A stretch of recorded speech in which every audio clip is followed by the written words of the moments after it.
back to another exciting episode here at IT Pro TV. I'm your host, Wes Bryan, and in today's episode, we're continuing through our series in VMware.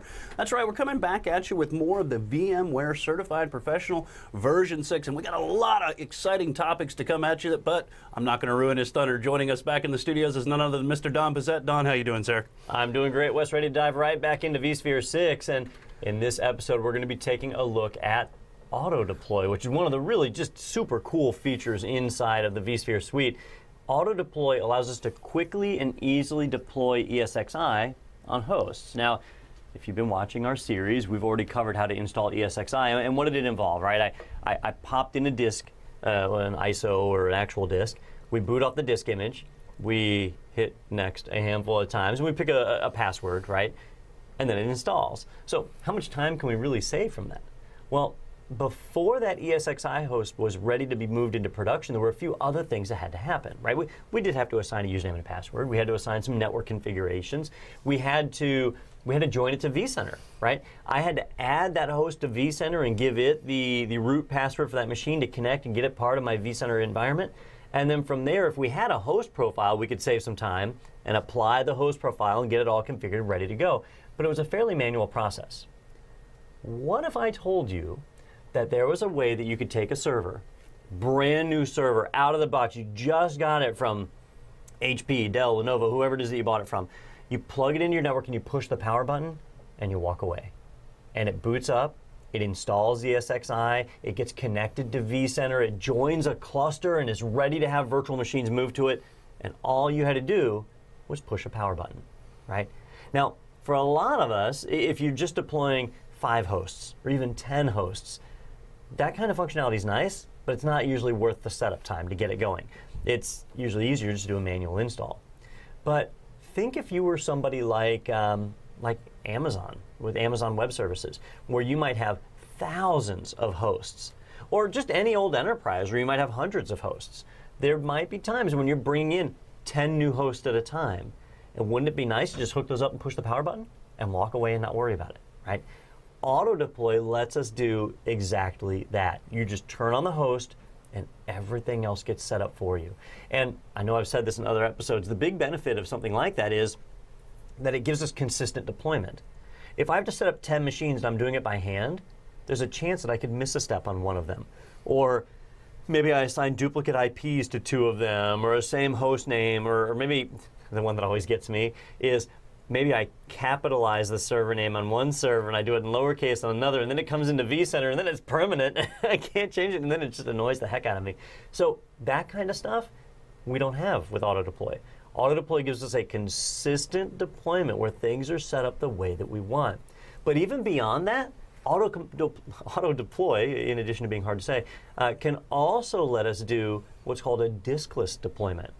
Imagine, if you will, this is like the Twilight Zone, right? That you have a server with no hard drives. No hard drives whatsoever. That when you power it on, it boots up, connects to vSphere or vCenter via the network, and loads ESXi directly into RAM. Loads it into RAM and runs from it. And then it knows to connect to a SAN, to a storage area network, to get access to all the VMs. And off it goes. No hard drives. And if you ever shut it down and power it back on again, it just reloads ESXi right from the network again, and it's up and running. It's a diskless deployment. Diskless deployments are kind of nice because they save you money, right? You don't have to buy hard drives in your servers. One less component to fail. In a server, the 2 common components that fail, hard drives, power supplies. Those are the 2 that fail all the time. That's why every server comes with 2 power supplies these days, because they know they're going to fail. Your server might only come with 1 hard drive, though. You could do 2, you could do 3, you could set up a RAID array, or you can just run it all from RAM. ESXi doesn't take a lot of memory in and of itself, right? An ESXi installation is usually between like 350 and 600 megs. It's not very big. So running the whole thing from RAM usually takes less than a gig of RAM. And if you've got a server with 32 or 64 gigs of RAM, that's just a small portion of it. You can be up and running very, very quickly. So diskless deployments are pretty slick. Now, you don't have to go diskless. You can go where you have hard drives in the system and they'll install, and that's what I'm going to do here in the show, is I'll have hard drives in mine. If you don't have hard drives though, every time you boot up, it's reloading that OS, so you're kind of starting from scratch. Well, with Auto Deploy, it's got a pre-configured environment, so you boot up and you are ready to go. But if you want it to to basically maintain its changes, right? So you make changes to the system, you don't want it to get erased every time it reboots. You can track what's called state. State is where any change you make to the server is actually saved in vCenter. And that way, the next time this diskless client boots up, it goes and it connects and it downloads ESXi to run it from RAM, and it gets its changes too. And it brings those and it maintains this. Now it acts like it has hard drives, but it's actually booting entirely off of the network. Now, a neat part about this is that if I ever have a hard drive failure, a processor, memory, anything, if I even lightly suspect a hardware failure, I can turn that server off, throw in a new server, hit the power button, and I just replaced it. That easy. When you're dealing with thousands of hosts, that's essential. I mean, the time it takes to get in there and figure out whether a processor's a problem or whatever, you can do all that diagnostics on your own time. You just throw another host in and you power it up. And you're done, right? So very easy to just swap out an entire server. That's what auto deploy allows us to do. Now, if we want to get auto deploy running, there are a lot of pieces that have to be done. We're going to do it all here in this episode, though, and this is going to be a 30-minute episode. So in your environment, you should be able to get auto deploy up and going in 30 minutes or less. It's like pizza delivery. I don't think you get your money back if you're late, though. Yeah, we might not get any of that tasty food. Now, when it comes to the host itself, are there some things that have to be present on the host before we can start to use auto deploy? Yes, absolutely. So there's work that has to be done on the host, and there's work that has to be done on the vCenter environment, right? On the host, I know what you're thinking is, what work do I have to do? You just said I could swap in any server at a moment's notice. Well, there's a couple of prerequisites on the server, right? First off, the hosts that you're bringing in, they have to be able to boot off the network. Not every host can. Almost every server can, right? But if you're using workstations as servers, which I know a lot of people do, not every workstation can. So you're going to have to go into your BIOS settings and your hardware settings and make sure that your system supports booting from the network. If your BIOS doesn't support it, then it's not going to work. That server's just not going to work. You can buy a network adapter that can boot off the network, but it won't be able to do it. You can kind of cheat the system a little bit. Sometimes you can get bootable ISOs. You put the CD in, and that makes it boot from the network. But at that point, you might as well stick hard drives in there and install that way, right? So you need to be able to boot off the network. The other thing is, I said BIOS, and some of you were probably thinking, well, Don, BIOS is old. Everybody uses UEFI now, right? Well, UEFI is the new thing. We see EFI BIOS in most laptops and desktops these days. In the server world, we don't see EFI as much, right? We mostly still see BIOS, and the reason is there's certain things like ESX's auto deploy that require traditional BIOS that don't support EFI, right? EFI requires digitally signed operating systems and all of that, and we just don't have that with ESX, and we can't get in to change it because it's all closed source and handled by VMware. So we got to make sure that our servers support BIOS. Now, even if your server supports EFI, it doesn't mean you're out of luck. Usually you can boot into the EFI configuration utility, and there'll be an option in there to enable legacy BIOS, and you can flip it back. I have yet to encounter a server where I couldn't set it to legacy BIOS. Now, if you're watching this episode 2 years from now, that might be different, but I'm sure VMware will have a solution by then. But in the meantime, we do need to make sure we have legacy BIOS. The last thing is, and this is not so much on the host, but on our network, that auto deploy uses IP version 4. VMware has not updated it to support IP version 6 yet. So if we want to auto deploy, we have to have an IPv4 network. The IPv4 network might just solely be for auto deploy, but you've got to have it. Now, for most of us, that's not a big deal, but it is something that we need to have. Now, that's got our host prerequisites. You've also mentioned vCenter, Don. What do we need in the way of vCenter? All right, so very similar. Right? We need network connectivity. That vCenter needs to be available to the hosts that are booting up. They've got to be able to see vCenter because that's where they're going to get their OS, right? It needs to be an IPv4 network, so that same thing is there. The only other thing we have to worry about, though, is storage. That we're going to build ESXi install images. And those install images, at a bare minimum, if you just take the base image, it's about 350 megs in size. But when you start modifying it and putting changes in it and things like that, it starts to grow bigger. And so VMware actually has a minimum requirement of 2 gigs of storage. So you need at least 2 gigs of storage available on your vCenter server. Your vCenter server, odds are you're going to have that kind of storage laying around. 2 gigs is not a lot. But the more images you create, the more storage you'll need. So you may need more than 2 gigs. And if you're tracking state, right, if we're tracking the changes of our hosts on the vCenter server, you're going to need a lot more than 2 gigs, right, to be able to store the state for each of the different hosts that are out there. The more hosts you have, the more storage you'll need. Odds are you've got hard drives in your servers. You could just use those, and then you don't have to track state, in which case 2 gigs of storage would be all we need. Now, when it comes, you've mentioned the images, Don. When it comes to the images themselves, what do we use to create the images inside of vCenter? All right, so with the images, VMware actually makes images available for us to use. When you go to download ESXi, we normally download the ISO file, right? So we look for that virtual ISO image. But when you download it on their website, you might notice another download link where it says the offline bundle. And if you've ever downloaded it, it's just a zip file. And in the zip file is ESX. But it's in a zip file, it's not bootable. What the heck do you use that thing for? Well, a lot of people never know and they never worry about it. They just download the ISO and that's it. But that offline bundle, that's designed for auto deploy. You can copy that down, and it's a copy of ESXi that's ready to deploy, and it doesn't need to be bootable because you're booting from the network. You're going to boot from a different system, and then you get the operating system files from this offline bundle. Now that's one way to deploy it, but I'll tell you, in real life land, I don't like to use the offline bundles. And the reason is the offline bundles get out of date really fast, right? So if I download an offline bundle today and I put it in my software repository and I start using that to push out to my hosts, it's great today. But in 3 months, it's going to be out of date. So I've got to constantly go and update it. So what I like to do is I like to pull the bundles right from VMware. Instead of doing it offline, I like to do it online, where we're pulling those down from VMware and loading it onto my system. So I'll show you how to do that here in the show. But you can eliminate some of the steps that I'm going to go through if you just go and download that offline bundle. And you can put that in your repository and you can hand it out like crazy. So that's where we get that image. And then once we have the image, you can just roll it out as the base. The base image. But if you do that, it's not really configured, is it? It's not joined to your vCenter deployment. It doesn't have hardware drivers or whatever that you might need to load. It's just a base image. So we're probably going to want to customize that. And when it comes to customizing it, there's 2 routes we can follow. One route is we can rely on our vendors. So we're going to see the VMware software repositories here in a minute, or the software depot is what they call it, where we can get the ESX images right from VMware.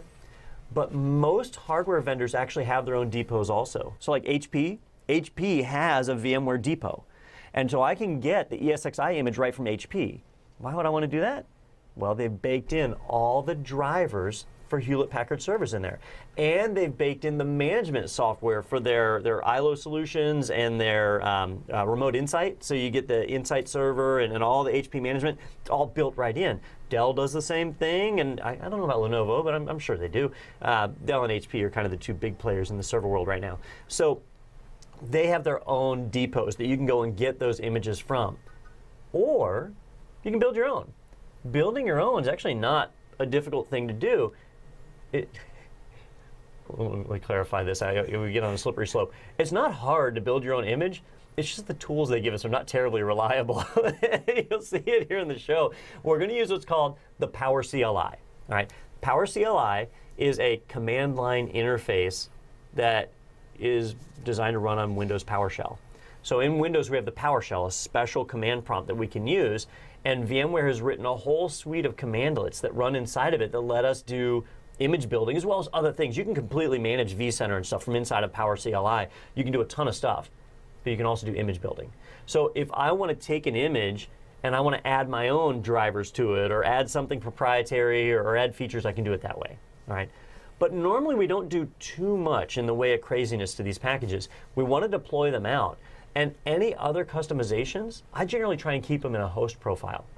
Because once the host is up, I can apply a host profile to it, and all the other settings will apply, and now it's configured the way that I want it. So we're not normally going to use auto deploy by itself. It's normally going to be auto deploy plus host profiles. And when you combine the 2, now a new host comes up, it installs ESX, it joins vCenter, it gets the host profile, it gets fully configured, and now it's ready for use.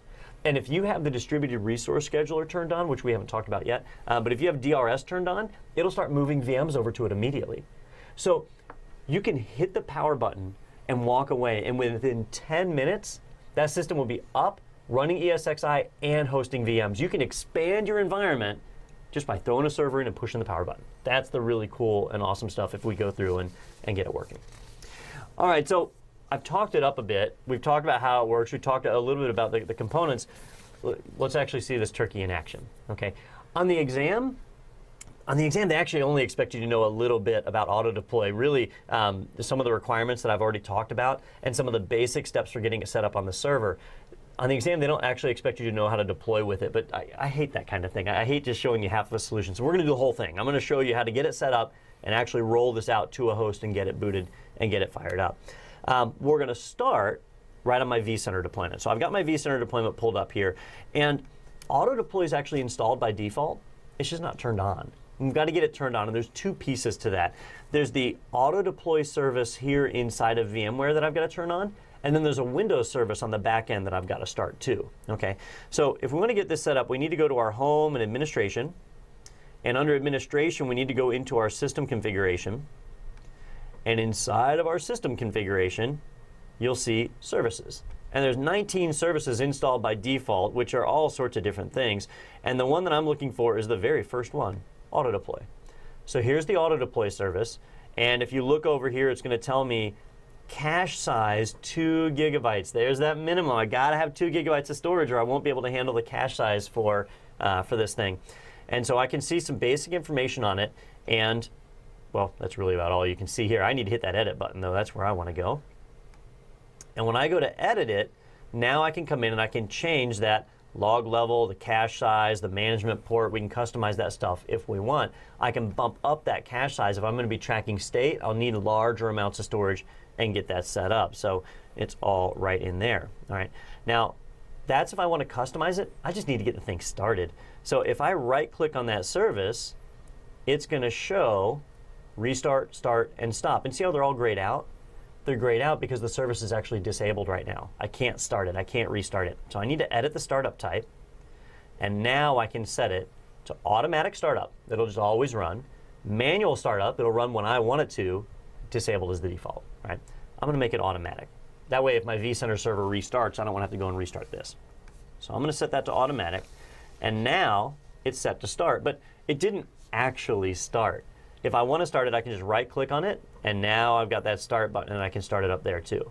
Okay, and that's the easiest way to get it started. Now, there is a service on the back end, which is part of Windows, and we can certainly manage it from there too. So you don't have to start it from here, but I normally do because I'm already here.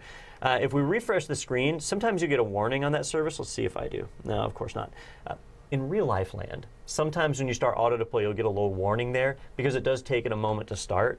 And so while it's doing that, you might get a warning. If you're ever in doubt, the way I always check it is if you go into the services administrative tool on your server. So if I switch over to my actual vCenter server, I can fire up services.msc, and I can go into the Windows service list. And in here, we can find the VMware auto deploy service, which is actually called the VMware vSphere Auto Deploy Waiter. It's like at a restaurant. So I'm going to find right here, VMware vSphere Auto Deploy Waiter, and see how mine shows as running over here. That's what you want to see. Okay, it should be running. If it starts and stops for some reason, you'll get an error, and you can go and find out why you got that error. But it usually just starts right up and it's running. That's what I'm seeing with mine. Mine's up and it's good. You might find old documentation out there on the internet where they tell you to start it this way. In earlier versions of vCenter, you didn't have a way to start the service from there. I don't know why they did that, but you don't have to do that now. All right, so auto deploy is now running on the server. I'm good to go, right? Well, there is a little bit more that I need to do to actually get this stuff working. Technically, yes, it is enabled. In order to get clients to boot up and load ESXi from the network, I've got to use a technology called BootP. BootP is the boot protocol, and it's what machines use when they boot up off the network. It's closely related to PXE or PXE, the pre-execution environment. You can have network adapters, and they can be any vendor these days, Intel, Broadcom, doesn't matter. When they boot up, they have a specific protocol they use on the network to go out and find a server and then ask that server for an operating system. The server will give them an operating system to boot off of, all right? We find the server using DHCP. The Dynamic Host Configuration Protocol will have entries in there that tell us where to find the server. And once we find the server, we download the operating system using TFTP, the Trivial File Transfer Protocol. It's called trivial because it doesn't support usernames and passwords. You just get a file and that's it, right? So it's trivial functionality. So I need DHCP and I need TFTP to be configured and running for me, okay? So to get that set up, first I'm going to need a TFTP server. Well, I've already got one. if you're running a Linux or Unix box anywhere in your environment, they all have TFTP built in. I have Windows, and so I installed a third-party TFTP server called TFTP D32. It's not very feature-rich, but it certainly does the job. There's plenty of other TFTP servers that are out there. This one's free and easy, so simple to get. So I've got this one installed. I think I've already got it running somewhere around here. And yeah, so I've got this one there. So I've already got it up and running, and all it's doing is taking the files in a particular directory on my hard drive and making them available via the network, right? So there's not much to configure with TFTP, but you need to get a TFTP server going. VMware doesn't provide one. All right. Once you've got that, now I need a DHCP server to tell people how to find this, all right? And I'm running DHCP here on Windows, but again, if you're running Linux or you've got a firewall that's providing DHCP, you can easily go in there and customize the DHCP options. So I'm going to get into my DHCP tool here in Windows. And normally with DHCP, your computer boots up, it sends out a broadcast, and it says, hey, I need an IP address. And a DHCP server somewhere hears it and responds back. So in DHCP, you have a scope. A scope is a collection of IPs that you're handing out. But you can get more than just IPs from a DHCP server, right? A lot of times we get not just IP address, but we get subnet mask. We get a router to use. We get DNS servers to use, and we get a host name, not a host name, a DNS suffix, right? A domain name. So we get all those things from DHCP. And once we have them, now we can start using them. Well, you can hand out a lot more than just those basic things. So if I go to my scope options, see how I'm handing out router, DNS, domain name. And so I'm giving out those IPs or names or whatever to my clients. I need to add 2 more entries. One entry that tells bootp clients where to find the bootp server. And then a second entry that says when you connect to that server, what's the name of the file that you're going to download? All right, so I need that file name, and I'll be honest with you guys, I don't actually know what the file name is. And the reason is I normally just download it right out of vCenter and then copy the file name. It saves me a little bit of time. So let's do that. I'm going to jump back over to vCenter. And on this screen, this is where I was looking at the auto deploy service, and you don't have a whole heck of a lot of stuff you can configure here. This is actually not where I need to be. Let me go back to my administration screen. And I need to get to my vCenter server. So I'm going to browse in and find my vCenter server. So here I've got my Win Server 01 that I've been working with all show. That's my vCenter server, not a host. I'm picking vCenter. And then I'm going up here to Manage. And then under Manage, I'm going to Settings. And under Settings, you've got Auto Deploy. And in the Auto Deploy settings, it tells us right here what that file name needs to be. This is why I can never remember it, because I just copy it right from here. So it's undionly.kpxe.vmw-hardwired. That's the file that I want. And I'm just going to copy that file name so that I can paste it on the other side. All right, so now when I jump back over to DHCP, I need to create 2 scope options here. So I'm going to just right-click on that and choose Configure Options. And the options I want are numbers 66 and 67. And so if I scroll down and find those, 66 and 67 are the boot server host name and the boot file name. Now, I'm using Windows DHCP server. You might be using Linux or Mac OS or whatever. They all support options like this. It's just you might have to configure it from a text file or some different UI, but the options are the same. So I'm going to check these 2 off because those are what I want to configure.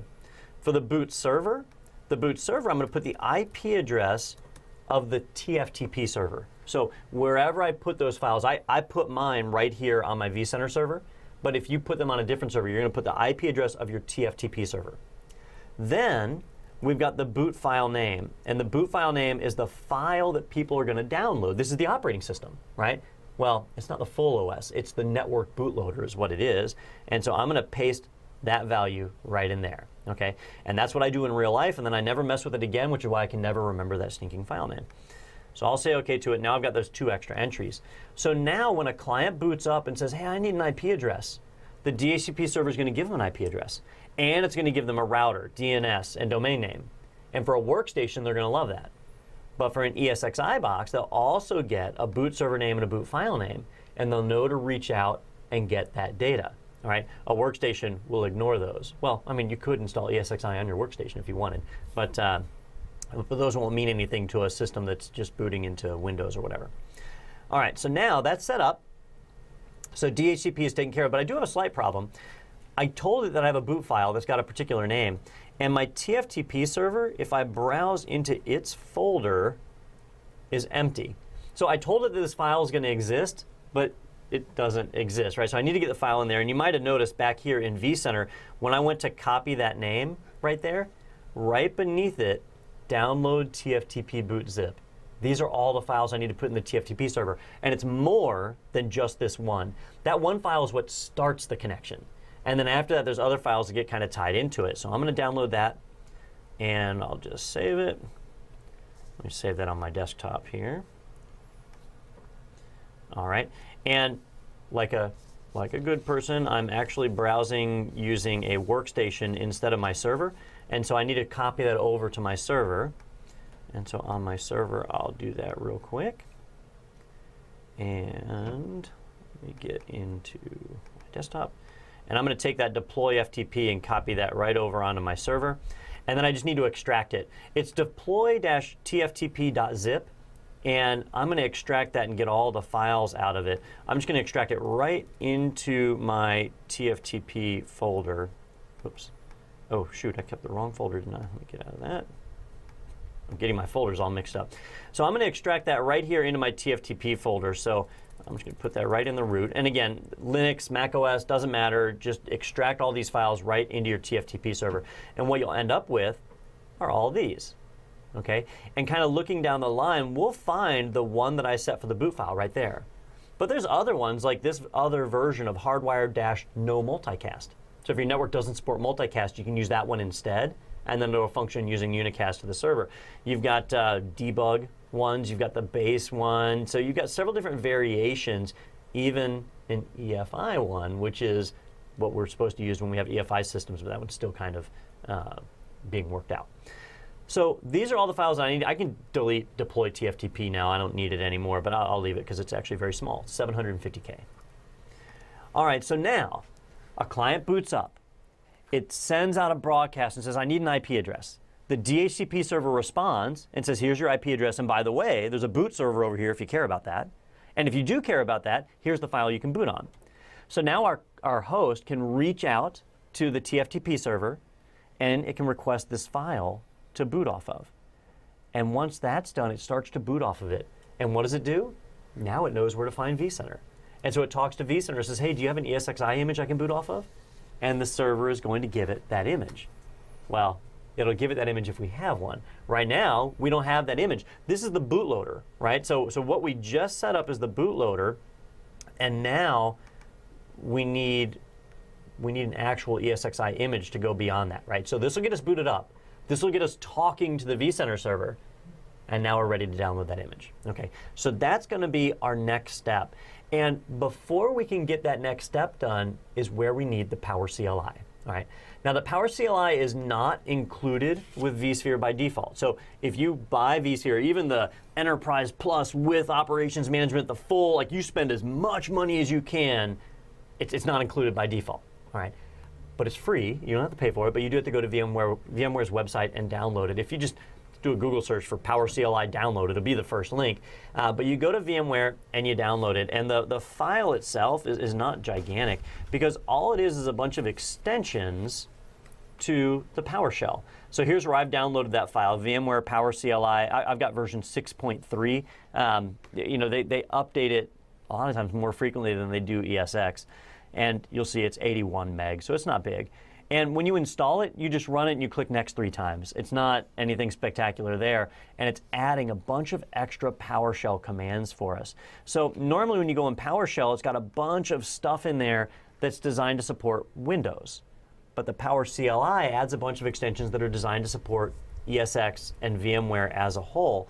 So for example, if I fire that up, it creates an icon right on your desktop called VMware vSphere Power CLI.